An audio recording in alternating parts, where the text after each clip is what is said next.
제가 첫 번째 제가 그 키노트를 제가 하게 되는데요. 작년에 그 했던 것을 잠깐 말씀드리고 올해 또 무엇을 하실 것인가에 대해서 말씀드리도록. 자, 제 PPT 올려주세요.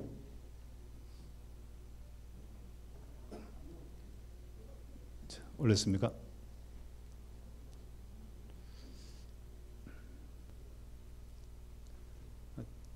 이 표지 처음으로 갑시다. 자, 저는 CS 올해까지 20년 취재를 했습니다. 그래서 제가 제 별칭이 CS 레전드입니다. 작년에가 우리가 이제 했는데 그때 우리가 목적과 비전이 대한민국이 지속 가능하려면 국방 안보 시스템이 혁신돼야 된다. 뭐 그런 얘기를 했고요. 미래전은 테크전이다. 그다음에 이제 저희들이 작년에 이제 내건 기치가 워 인더스트리. 그러니까 우리가 전쟁을 하면 꼭 방산만 필요한 게 아니지 않습니까? 그렇죠?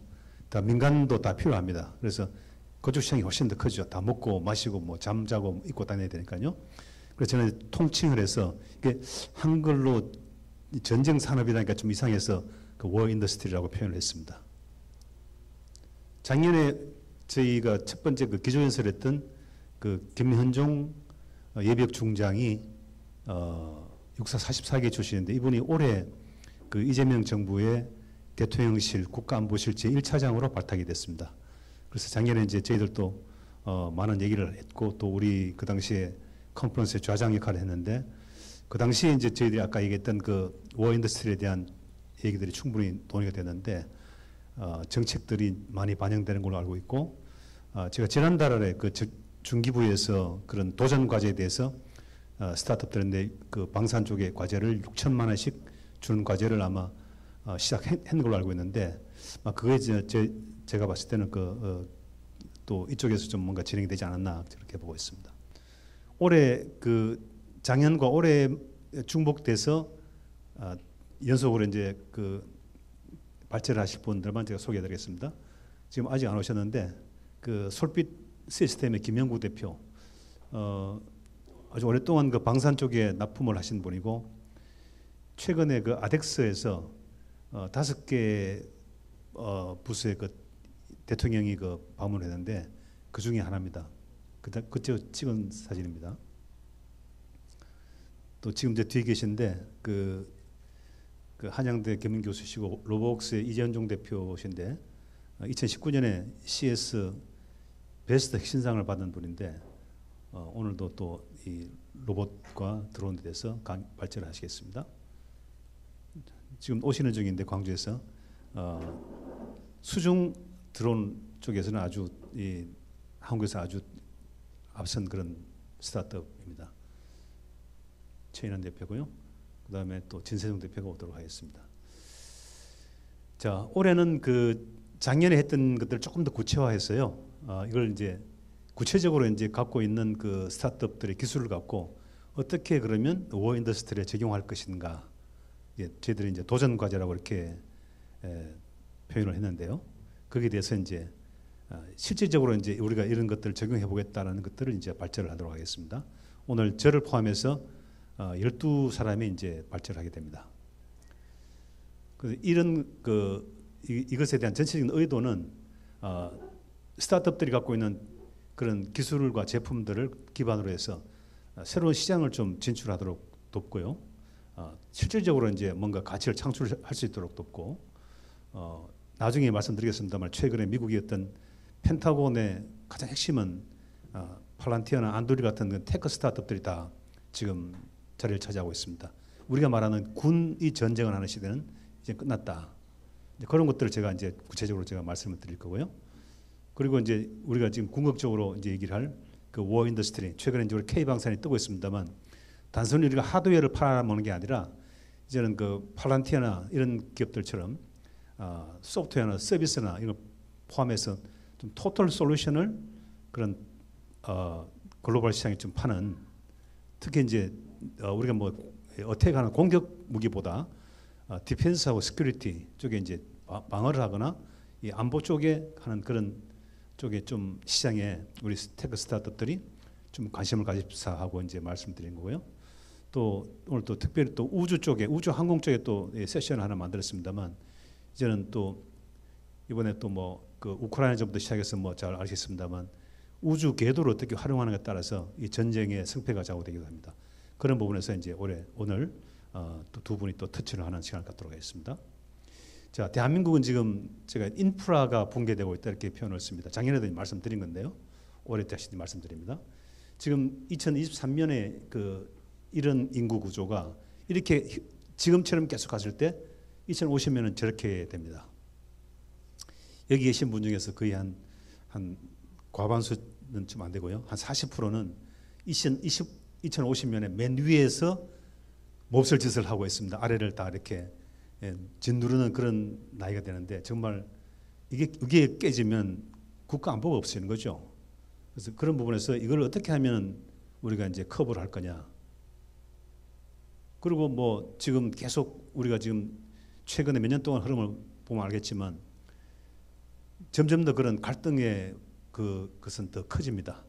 그래서 극좌가 극우가 뭐 물론 그거는 이제 제가 이념으로 얘기하는 건 아닌데 자기 주장이 너무 강하다 보니까 그게 너무 벌어지는데 결국에는 이제 과거에도 봤지만 이게 누군가에 의해서 전쟁이 일어나게 됩니다. 그런 부분에서는 뭐 특히 대한민국은 지리적으로도 전쟁이 일어날 가능성이 상당히 높은 지역입니다. 쉽게 말하면 이제 가장 큰 판이 벌어질 수 있는 게 동북아 이 전쟁판이 아니겠나 싶습니다.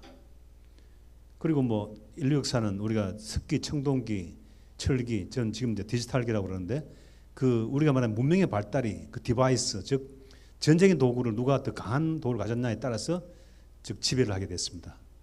또 인류 역사는 또 전쟁 역사이기도 하고요. 또 전쟁의 승자는 과학 기술이었습니다. 늘 오늘 그런 것들을 간단하게 우리가 좀 리마인드하는 시간을 갖도록 하겠습니다. 자, 제가 이제 뭐 트렌드 이 흐름과 역사를 제가 간단하게 제가 말씀드리면요. 제가 이제 저 X on Tech라는데 X on Everything입니다. 모든 게 그 기술 기반에서 이제 지금까지 인류 문명이 발달되어 왔습니다. 기술과 도구가 곧 그 시대를 지배한 것이었죠. 그게 우리의 인류의 이제 문명사고 역사입니다. 지금도 마찬가지고 앞으로도 또 그렇게 될 것입니다. 전쟁은 기술이었습니다. 뭐 시간이 있으면 좀 뒤에 우리가 영화의 한 장면을 보게 될 텐데 여러분들이 잘 아시는 오펜하이머, 맨하탄 프로젝트, 그다음에 이미테이션 게임, 알렌 튜링을 다루는 그 영국이 독일을 결정적으로 이기게 됐던 그 암호 체계를 개발했던 그 수학자, 이런 것들이 다 이제 마지막에 이긴 건 군인들이 아니고 과학자가, 물리학자와 수학자가 그 전쟁을 끝내게 된 거죠. 그다음에 우리는 이제 아메리카를 워메리카라고 그러죠.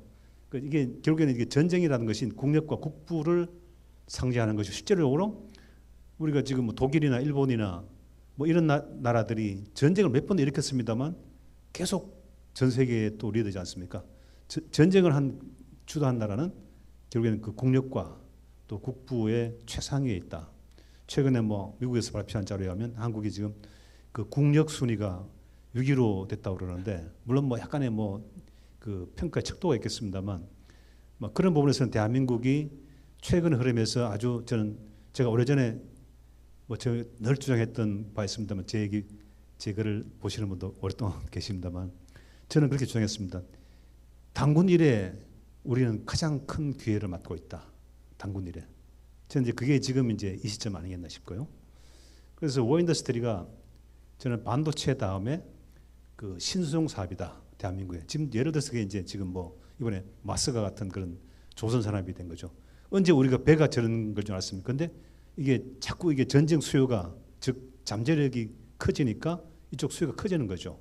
그런 부분에서 우리는 어떻게 보면은 앞으로의 한 5년을 특히 이제 AI 제가 주장하는 그다음에 AT, Autonomous Things, 자율 사물 시대에 모든 인간들이 만든 모든 사물들이 AI를 기반으로 해서 스스로 움직이는 그 시대에 모든 것들은 사실은 제조거든요.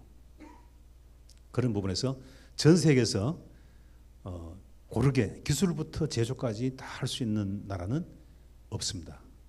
대한민국밖에 없습니다. 단 이제 중국이 있는데 이 미중 갈등이 다행히도 미중 갈등이 어떻게 보면 참 트럼프 덕을 보고 있는 거죠. 그 덕에 우리가 지금 빨리 밀려야 되는데 좀 덜 밀리고 있는 거예요. 그걸 우리가 빨리 찬스를 살려야 되겠다. 자, 제가 제 자랑이기도 합니다만 잠깐 제가 2020년에 물론 이제 그 전에 제가 했던 강의인데 그 이제 영상이 있죠? 그 영상 보면 1번 영상을 좀 틀어주십시오. 제가 미래를 예측한 영상인데요. 한번 같이 보도록 하겠습니다. 조금 딜레이가 있습니다만 좀 영상은 그냥 이거는 카메라만 나가세요. 카메라로만 나가세요. 이경환 PD 준비됐습니까? 자, 갑시다. 볼륨 좀 올려주시고요.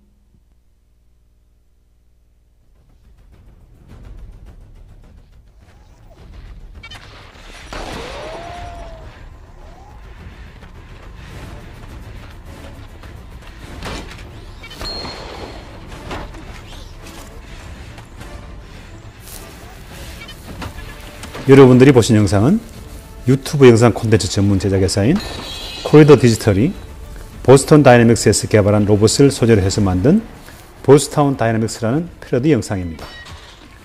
보신 분들은 아시겠지만 이 영상에 등장하는 로봇은 모션 캡처 수트를 착용한 로봇 대역을 맡은 사람의 움직임을 컴퓨터 그래픽으로 처리해 제작한 페이크 로봇입니다. 그런데 패러디 영상인 줄 모르고 본 사람들은 로봇이 총을 자유자재로 다루고 인간에게 반항할 정도로 기술 수준이 높아졌냐며 깜짝 놀랐을 것입니다. 그런데 우리가 인공지능 기술과 컴퓨터 기술이 아주 빠르게 발전되고 있는 시점에서 이 패러디 영상을 보고 그저 웃고 넘어갈 수는 없을 것입니다. 우리가 오래전에 봤던 공상과학 영화나 만화 영화에 등장했던 인간들이 상상력을 동원해 만든 기술이나 사물들이 실제 유사한 모습으로 현실에 등장하는 것을 목도하고 있지 않습니까? 그런 것을 감안하면 이 패러디 영상의 로봇 같은 자율사물이 조만간 출현하지 않으리라는 법은 없습니다. 보링한 세상을 너무나 싫어해 기묘한 사업 아이템으로 세상 사람들을 깜짝깜짝 놀라게 만드는 테슬라 창업자 앨런 머스크는 2040년이면 컴퓨터가 인간의 두뇌를 뛰어넘을 것이며 인간이 하던 일을 대부분 로봇이 맡아 할 것이라고 주장했습니다.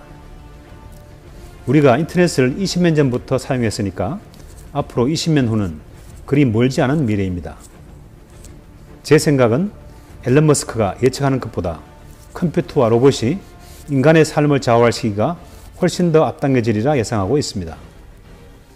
모르긴 해도 30년쯤 더 살 수 있는 사람들은 죽기 전에 트랜스포머 같은 영화에서나 본 로봇들끼리 싸움, 또 어벤져스 엔드게임에 나오는 그런 전쟁 장면을 목격할 수 있지 않을까도 조심스럽게 예측해 봅니다.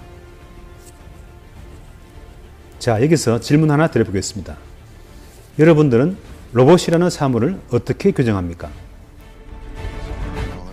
아마 로봇이라고 하면 사람과 예모가 유사하거나 직립보행을 하는 또는 트랜스포머에 등장하는 아톰이나 태권브이 같이 생긴 것만 로봇이라고 생각할 것입니다. 그런데 그렇게 생긴 것만 로봇이라고 규정한다면 그것은 로봇의 의미와 범위를 매우 제한하는 것이라 생각합니다. 저는 움직이든 그렇지 않든 자율적으로 작동되고 스스로 통제되는 모든 사물을 로봇이라고 규정하고 싶습니다. 그걸 한마디로 자율사물, autonomous things 라는 말로 통칭하자는 것이죠. 그렇게 인공지능 기술을 통해 움직이는 로봇을 자율사물로 통칭하게 되면 험벌비처럼 시속 100km 이상 움직이는 자동차도 자율사물이 되며 12톤이나 되는 글로벌 호크 같은 군사용 무인기나 테러용 카미카제 드론, 미사일, 우주로켓 또한 엄청난 속도로 날아다니는 자율사물이 됩니다. 이렇게 정리해 놓으면 우리가 생각하고 있는 로봇이라는 움직이는 자율사물의 범위는 훨씬 더 넓어지고 다양해집니다. 현 시점에서의 디지털 기술과 반도체 칩의 업그레이드 속도, 그리고 방대한 데이터 처리와 초병일 연산이 가능한 퀀텀 컴퓨팅 기술의 등장, 초당 1TB 다운로드가 가능한 6세대 통신이 상용화되면 10년 후쯤 자율사물이 어느 정도로 발전됐을지 정말 예단하기 힘듭니다. 거기다 무엇보다 자율사물의 발전 속도를 더욱 빠르게 할 에너지는 돈입니다.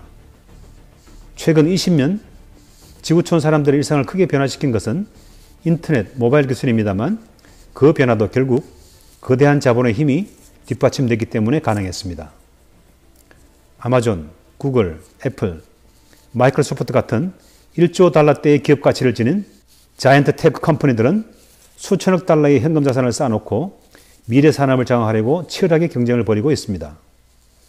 또 소프트뱅크 손 마사시 회장 같은 자본가는 수천억 달러의 투자금으로 인공지능 기술 비즈니스에 집중적으로 투자하고 있습니다. 미국, 중국을 필두로 G20 클럽 중 디지털 기술 대국을 추구하려는 선진국들도 어마어마한 국가 예산을 투입할 태세라 인공지능 기술을 동력으로 발전할 자율사물은 인류 문명을 한 차원 높은 곳으로 올려놓을 것이 확실합니다.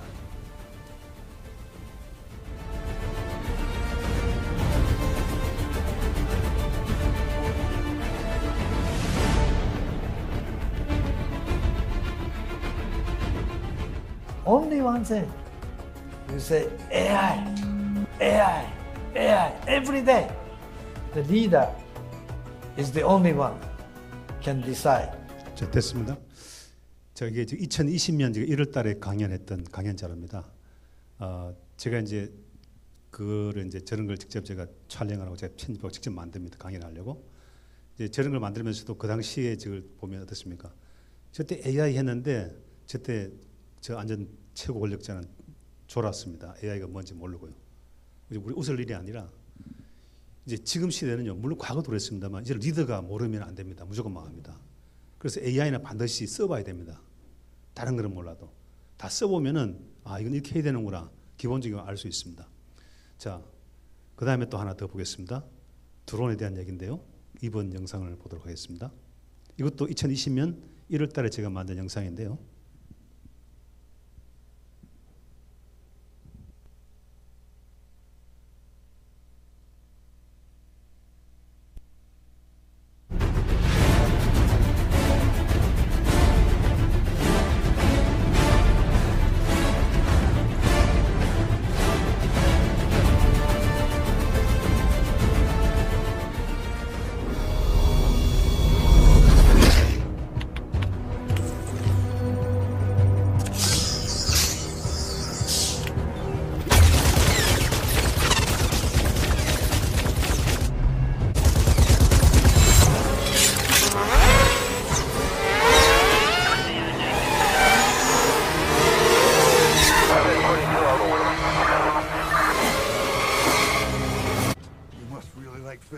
백악관 비밀경호팀에서 가장 뛰어난 경호 능력을 가진 영화의 주인공이 대통령 휴가 중에 건접 경호 임무를 수행하게 됩니다.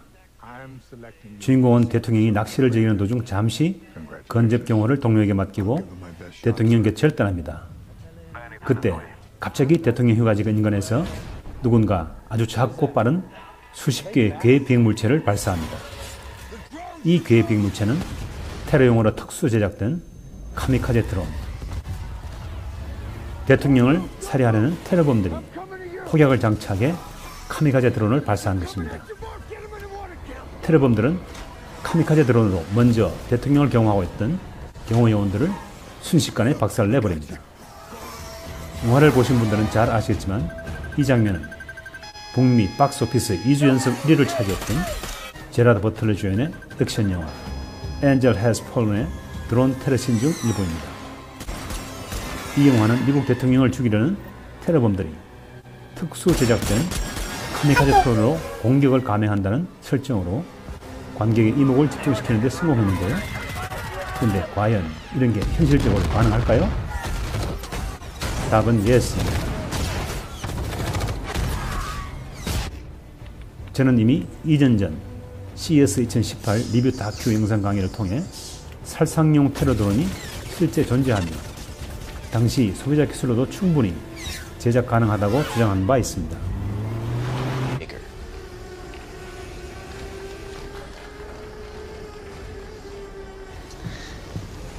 Your kids probably have one of these, right? Not quite. Hell of a pilot? No. That skill is all AI. It's flying itself. Its processor can react 100 times faster than a human. The stochastic motion is an anti-sniper feature.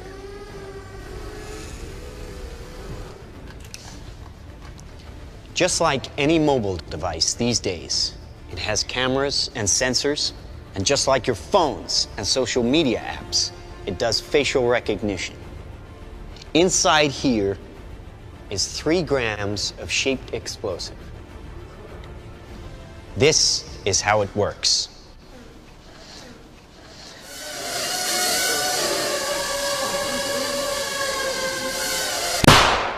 여기까지 하겠습니다. Did you see that? 지금 아직 안 오셨는데 이게 언제 나온 영상이냐면 방금 보신 영상이 2016년에 그 어떤 컨퍼런스 발표된 건데 저런 드론으로 대량 살상을 하지 말자라고 하는 캠페인의 하나의 그 강연이었어요. 방금 보신 장면은 이미 제가 이제 2018년에 저런 강연을 했었는데 1월달에 그때 이미 저런 AI 기술을 통해서 저 정도의 기술을 그러니까 소비자 기술들을 갖고 저런 걸 만들어낼 수 있었습니다. 근데 우리가 아직 군에서도 제가 알기로는 저 정도까지 안 간 걸로 알고 있거든요. 그래서 이제 우리가 옛날에는 이제 군이 좀 앞섰는데 뭐 이미 그 우리가 말하는 컨슈머 테크놀로지가 앞선 지가 오래됐죠. 그렇죠? 이제 그런 부분에 제가 이제 좀 상기하자고 제가 말씀드린 거고 시점상 제가 벌써 2016년에 일어난 일들을 2018년에 제가 강연을 했고 2020년에 다시 제가 썼는데 이게 지금 요즘에 1년이면은요 아마 그 영원히 막 따라잡지 못하는 그런 기술 교차가 아니겠나 싶어요. 이제 그런 부분에서 좀 앞으로의 어떤 대한민국이 가야 될 길에 대해서 다시 한번 생각해 보자는 거고요. 시간상 여러분들 그 유튜브에 제가 맨해튼 프로젝트하고 그 이미테이션 게임에 대한 영상을 한번 찾아보십시오. 이게 이제 제가 왜 말씀드리냐면 결국엔 전쟁은 과학 기술이 이긴 겁니다. 군인들을 다 갈아놓고 몇 년 동안 수천만을 죽이고 난 다음에 마지막에 그냥 그 원자탄 안 하고 암호 기술 때문에 그 앨런 튜링이 그 암호의 그 기술 때문에 독일이 저 패전할 수밖에 없었고 그 덕분에 그 계산한 게 있더라고요. 영국 국민들이 1,500만 정도가 안 죽었다는 거예요. 사상이 안 됐다는 거예요. 그 기술 하나 때문에. 그다음에 이제 팔란티어 우리 개념 영상인데요. 뭐 다 아시겠지만 팔란티어 개념 영상을 한번 보시겠습니다. 이건 유튜브인데 보겠습니다.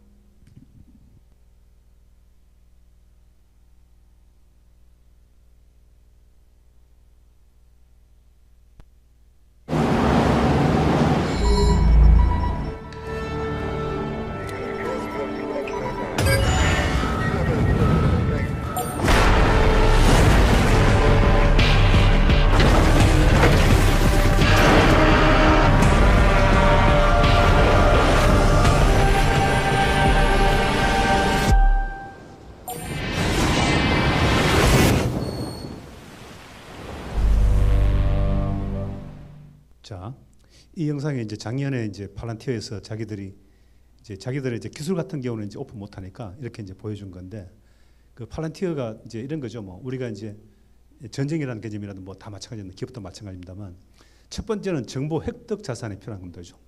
정보를 획득하고 그 획득한 정보 자산을 갖고 그걸 이제 분석을 하는 거죠. 그 분석을 하고 그다음에 그 분석된 정보를 갖고 가공을 합니다.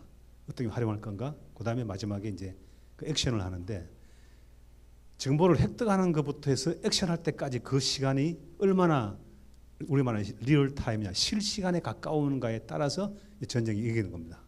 그렇죠? 근데 대한민국이 이제 오후에 이제 나중에 그 이따가 발표할 우리 우주 쪽에 우주 궤도에 대한 부분들을 좀 우리가 얘기할 텐데 대한민국이 이제 대부분 빌려 쓰지 않습니까? 그런 것도 빌려 쓰고 그다음에 지금 최근에 뭐 루머기도 합니다만 그 PI 폰이라고 뭐 일론 머스크가 이제 유성폰을 내겠다라고 하는 건데 그러면 이제 지금까지 우리가 갖고 있는 통신의 개념이 다 바뀌는 거죠. 완전히. 그래서 어쨌든 정보를 획득을 하고요. 그다음에 그 획득된 정보를 이제 분석을 해서 이게 어떤 상황이라고 분석을 해서 그다음에 어떻게 한다라고 하는 걸 이제 가공을 하는 거죠. 이제 안을 만드는 거죠. 그다음에 그 안을 갖고 실행을 하는데 쉽게 말해 전쟁에서 아까 팔란티아가 뭐냐면 실제로 군인들이 거기에 개입하는 게 거의 없는 거예요. 우리가 말하는 지휘관이 판단을 해서 뭐 지도를 보고 이런 게 아니라 거의 실시간으로 우리가 알고 있는 모든 보고 듣고 그다음에 어쨌든 움직이는 것들을 다 취합해서 실시간으로 그 정보를 분석하는 거죠. 이따 오후에 이제 우리 음원을 갖고 하는 그 린솔의 이해곤 대표가 이따 발표할 텐데 소리를 갖고 이제 이걸 다 분석을 합니다. 그 데이터를 이제 그런 것들을 갖고 이제 전쟁을 수행을 합니다. 그다음에 이제 안두리라는 회사는 그 이제 그 필요한 무기들을 만드는 회사고요. 그래서 지금 이제 팔란티어는 이제 뭐 한국에서도 지금 HD 현대에서도 지금 많은 기업들이 그걸 도입하고 있죠. 뭐 다 비슷한 그런 구조입니다. 약간 볼륨 낮추세요. 마이크 볼륨을 조금만.